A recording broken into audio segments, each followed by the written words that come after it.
The Scarlet Letter by Nathaniel Hawthorne. Chapter 17. The Pastor and His Parishioner. Slowly as the minister walked, he had almost gone by before Hester Prynne could gather voice enough to attract his observation. At length she succeeded. "Arthur Dimmesdale," she said, faintly at first, then louder, but hoarsely. "Arthur Dimmesdale!" "Who speaks?" answered the minister. Gathering himself quickly up, he stood more erect, like a man taken by surprise in a mood to which he was reluctant to have witnesses. Throwing his eyes anxiously in the direction of the voice, he indistinctly beheld a form under the trees, clad in garments so somber and so little relieved from the gray twilight into which the clouded sky and the heavy foliage had darkened the noontide, that he knew not whether it were a woman or a shadow. It may be that his pathway through life was haunted thus by a spectre that had stolen out from among his thoughts. He made a step nigher and discovered the Scarlet Letter. "Hester! Hester Prynne!" said he. "Is it thou? Art thou in life?" "Even so," she answered, "in such life as has been mine these 7 years past. And thou, Arthur Dimmesdale, dost thou yet live?" It was no wonder that they thus questioned one another's actual and bodily existence, and even doubted of their own. So strangely did they meet in the dim wood that it was like the first encounter in the world beyond the grave of two spirits who had been intimately connected in their former life, but now stood coldly shuddering in mutual dread, as not yet familiar with their state, nor wonted to the companionship of disembodied beings. Each a ghost, and awe-stricken at the other ghost. They were awe-stricken likewise at themselves, because the crisis flung back to them their consciousness, and revealed to each heart its history and experience, as life never does, except at such breathless epochs. The soul beheld its features in the mirror of the passing moment. It was with fear, and tremulously, and as it were by a slow, reluctant necessity, that Arthur Dimmesdale put forth his hand, chill as death, and touched the chill hand of Hester Prynne. The grasp, cold as it was, took away what was dreariest in the interview. They now felt themselves at least inhabitants of the same sphere. Without a word more spoken, neither he nor she assuming the guidance, but with an unexpressed consent, they glided back into the shadow of the woods whence Hester had emerged, and sat down on the heap of moss where she and Pearl had before been sitting. When they found voice to speak, it was at first only to utter remarks and inquiries such as any two acquaintances might have made, about the gloomy sky, the threatening storm, and next the health of each. Thus they went onward, not boldly, but step by step, into the themes that were brooding deepest in their hearts.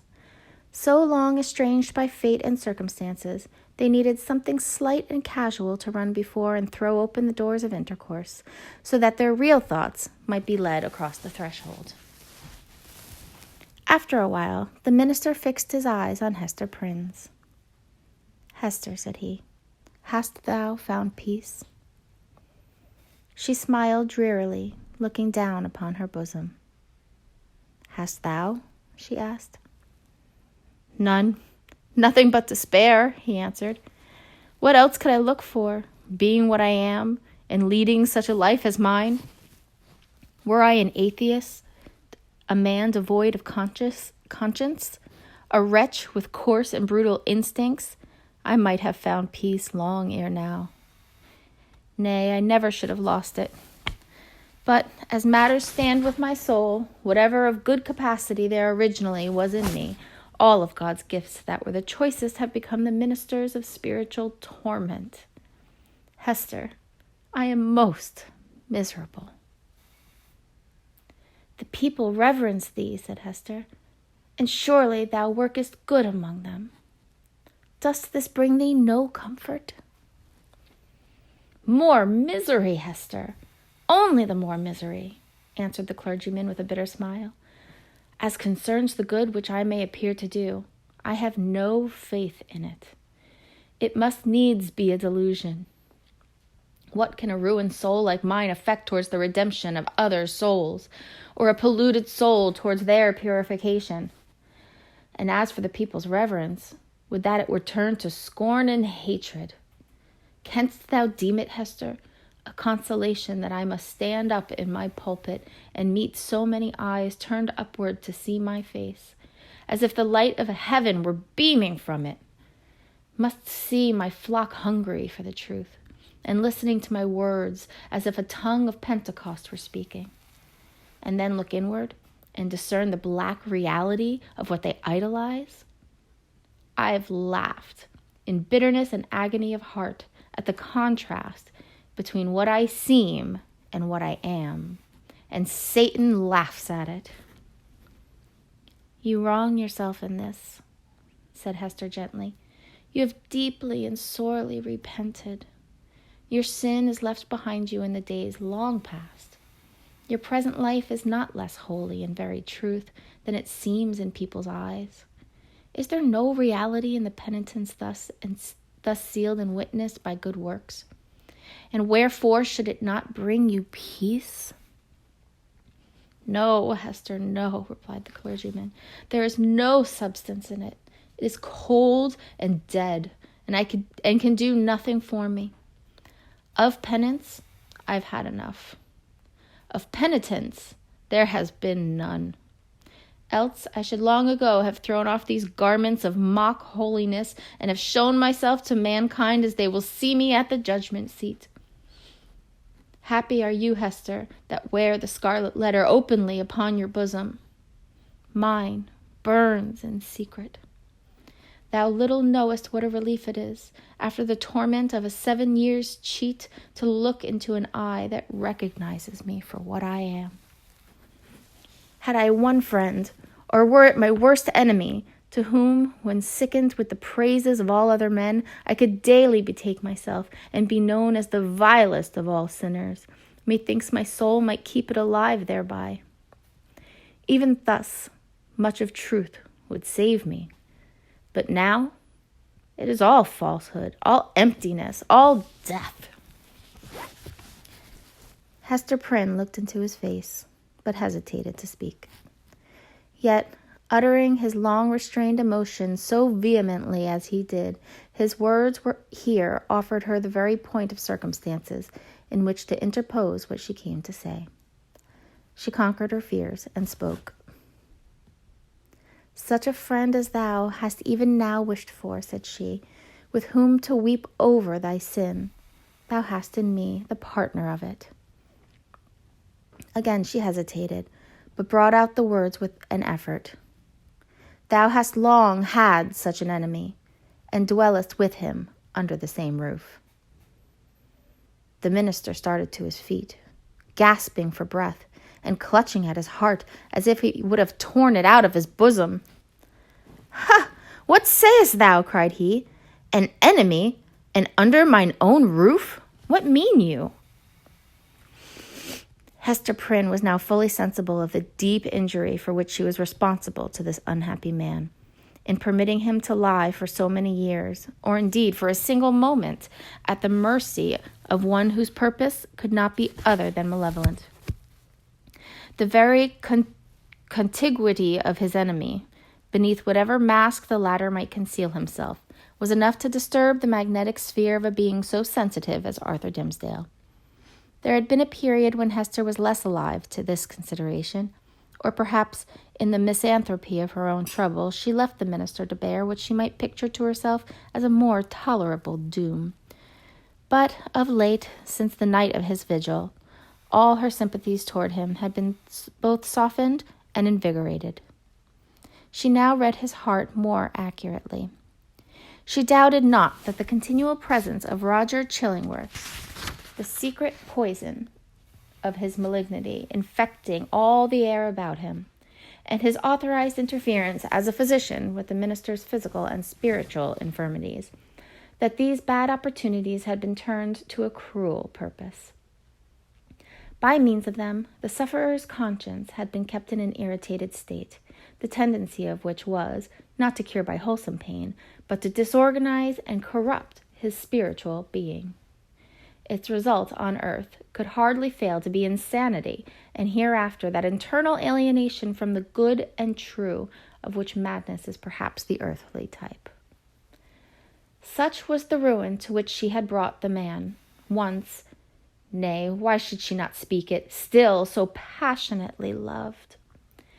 Hester felt that the sacrifice of the clergyman's good name, and death itself, as she had already told Roger Chillingworth, would have been infinitely preferable to the alternative which she had taken upon herself to choose. And now, rather than have had this grievous wrong to confess, she would gladly have laid down on the forest leaves and died there at Arthur Dimmesdale's feet. "Oh, Arthur," cried she, "forgive me. In all things else I have striven to be true. Truth was the one virtue which I might have held fast, and did hold fast through all extremity, save when thy good, thy life, thy fame were put in question. Then I consented to a deception. But a lie is never good, even though death threaten on the other side. Dost thou not see what I say? That old man, the physician, he whom they call Roger Chillingworth, he was my husband."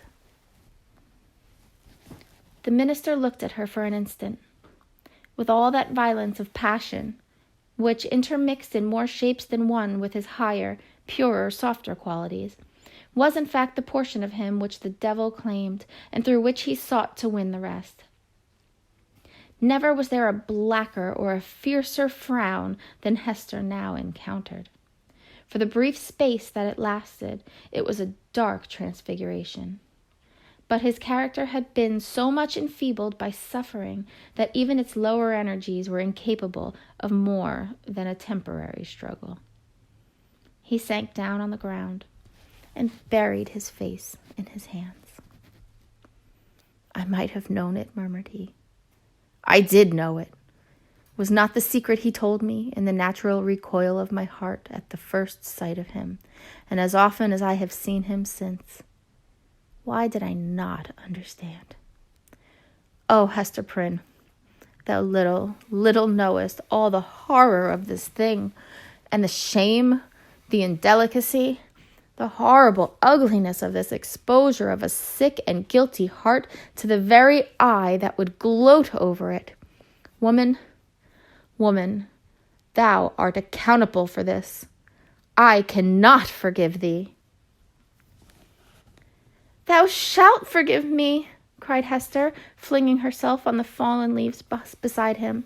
"Let God punish. Thou shalt forgive." With sudden and desperate tenderness, she threw her arms around him and pressed his head against her bosom, little caring though his cheek rested on the scarlet letter. He would have released himself, but strove in vain to do so. Hester would not set him free, lest he should look her sternly in the face. All the world had frowned on her. For 7 long years it had frowned upon this lonely woman, and still she bore it all, nor ever once turned away her firm, sad eyes. Heaven likewise had frowned upon her, and she had not died. But the frown of this pale, weak, sinful, and sorrow-stricken man was what Hester could not bear and live. "Wilt thou yet forgive me?" she repeated over and over again. "Wilt thou not frown? Wilt thou forgive?" "I do forgive you, Hester," replied the minister at length, with a deep utterance out of an abyss of sadness, but no anger. "I freely forgive you now. May God forgive us both. We are not, Hester, the worst sinners in the world. There is one worse than even the polluted priest. That old man's revenge has been blacker than my sin. He has violated in cold blood the sanctity of a human heart. Thou and I, Hester, never did so.